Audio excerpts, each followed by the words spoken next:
nghiệp su bông bông màនេះយើងមកមើលមន់មួយដាក់សបុកត្រឹមត្រូវវាពងហ្នឹងវាមកពងនេះគៀនលបងនេះវិញបាទ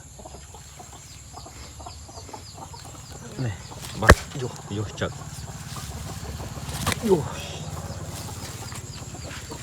នេះចេះចឹកទៀតនេះបាទនេះ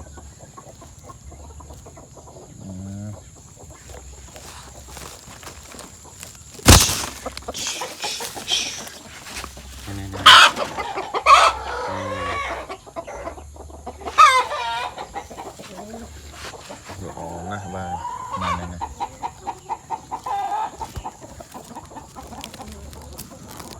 ចេញចេះអីបានតែបញ្ជូនវាទៅកំពង់ឆ្នាំងអីបាទហើយប៉ះខែនេះខែភ្លៀងទៀតអញ្ចឹងពងនេះហើយជាមិនញាស់ទេមានតែស្ងោរទេយើងយកមកបាន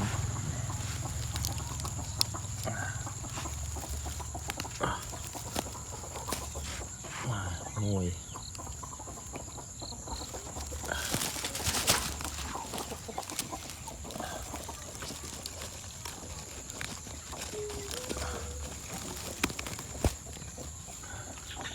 ពីរ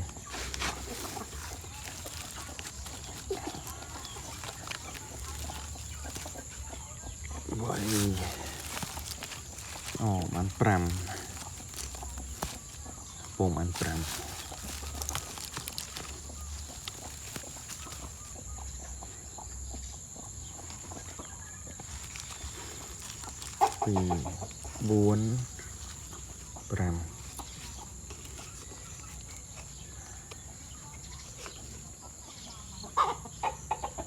នេះពងនេះប្រហែលជាអត់ញាស់ទេបងប្អូនអញ្ចឹងមានតែយើងយកទៅស្ងោរយកធ្វើម្ហូបបាទនេះរួមមេផ្សេងវាដាក់សបុកឲ្យវាពងតាមសបុកហ្នឹងណាតែលើកឡើងតែមេនេះមួយពងគៀនលបងវិញអញ្ចឹង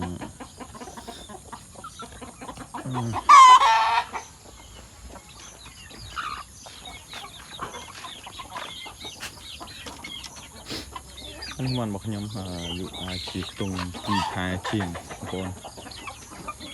នធំហើយសិតតែពូជគីឡូធំហើយបងប្អូនល្អមែនតើ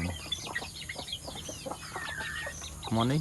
បាយវាយ៉ាងយូរមួយខែទៅយើងអាចចាប់លក់បានបងប្អូនជ